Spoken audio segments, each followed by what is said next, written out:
పాలన ఎంత కక్ష సాధింపుగా సాగుతుందో, పాలకులు ఎంత దుర్మార్గంగా వ్యవహరిస్తున్నారో కూటమి ఎమ్మెల్యేలే పరోక్షంగా చాటి చెప్పారు.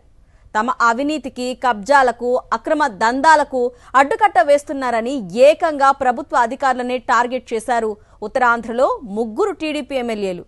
ఎవరు తీసిన గోతిలో వారే పడతారన్న చందంగా అధికారులను బోనులో నిలబెట్టాలని పచ్చ ఎమ్మెల్యేలు కుట్ర చేస్తే కూటమి ప్రభుత్వ దుర్మార్గ వ్యవహారం బట్టబయలైంది.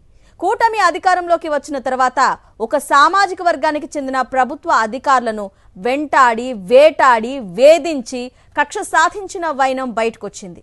అకారణంగా అధికారులను పనిష్మెంట్ కింద సరిహద్దు ప్రాంతాలకు బదిలీ చేసి నరక యాతన పెట్టిన ఘోరం వెలుగులోకి వచ్చింది. ఇది కాస్త సోషల్ మీడియాలో వైరల్ కావడంతో కూటమి ప్రభుత్వం ఉలిక్కి పడింది.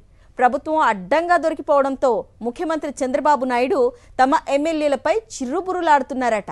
ఉమ్మడి విజయనగరం నుండి 2022లో విడివడి కొత్త జిల్లాగా అవతరించింది పార్వతీపురం మన్యం జిల్లా.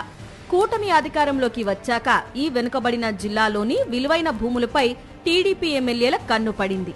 గిరిజన ప్రాంతం కావడంతో ఇక్కడ షెడ్యూల్ భూములు ఉన్నాయి.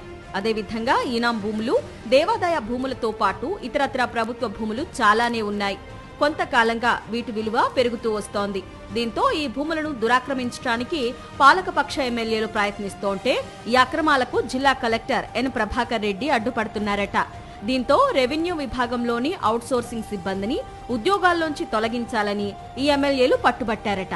అయితే చిన్న ఉద్యోగులు పొట్టకొట్టడం కరెక్ట్ కాదని వారికి కలెక్టర్ నచ్చజెప్పి పంపించేశారట. దీంతో అధికార పార్టీ ఎమ్మెల్యేలకు ఒళ్లు మండింది. ఎలాగైనా సరే కలెక్టర్ను జిల్లా నుండి బదిలీ చేయించేస్తే తమని ఆపేవాళ్లే ఉండరని అనుకున్నారట ఎమ్మెల్యేలు.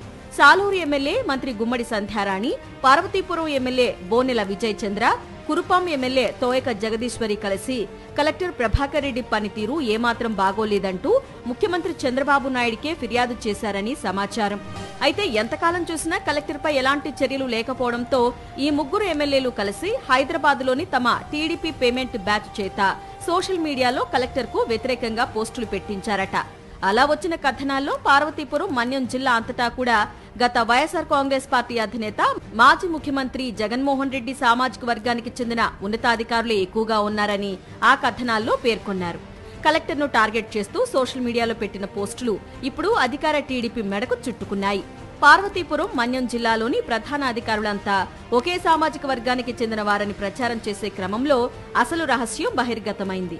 కూటమి ప్రభుత్వం అధికారంలోకి వచ్చిన తర్వాత ఒక నిర్దిష్ట సామాజిక వర్గానికి చెందిన ఉన్నతాధికారులను ప్రధాన జిల్లాలలో కాకుండా పనిష్మెంట్ గా ఒరిస్సా సరిహద్దుల్లోని వెనుకబడిన మన్యం జిల్లాకు వేధింపుల్లో భాగంగా పంపించారనే నిజం ఈ కథనాల ద్వారా బయటకొచ్చింది. ఇప్పటి వరకు గుట్టుచప్పుడు కాకుండా సాగుతున్న ఈ పనిష్మెంట్ పోస్టింగుల బాగోతం కాస్త బహిర్గతం అయిపోయింది. సాక్షాత్తు టీడీపీ పార్టీ ఎమ్మెల్యేనే ఈ బండారాన్ని బయట పెట్టేలా చేయడంతో పాలకపక్షం షాక్ తింది. ప్రభుత్వ కుట్ర స్వరూపం బయటపడడంతో తమ పరువు పోయిందని చంద్రబాబు అండ్ కో కుతకుతలాడిపోతున్నారు. రెడ్ బుక్ పాలనలో భాగంగానే అధికారులను వేధించి పనిష్మెంట్ కింద ఇలా మారుమూల ప్రాంతాలకు బదిలీ చేసిన వైనంపై ఇప్పుడు సర్వత్రా విమర్శలు వెల్లువెత్తుతున్నాయి. దీనిపై బహిరంగంగా రచ్చ చేస్తే మరింతగా నష్టపోతామనుకున్న చంద్రబాబు ఎమ్మెల్యే బోనెల విజయ్ చంద్రను మందలించి సైలెంట్ అయిపోయారని ప్రచారం జరుగుతోంది. చంద్రబాబు నాయుడు ప్రతిపక్షంలో ఉన్న సమయంలో టీడీపీ నేతల అక్రమాలపై కేసులు నమోదు చేసిన ఐఏఎస్, ఐపీఎస్ అధికారులపై కూటమి ప్రభుత్వం కక్షగట్టి వేధిస్తోందని చాలా కాలంగా విమర్శలు వినిపిస్తూనే ఉన్నాయి.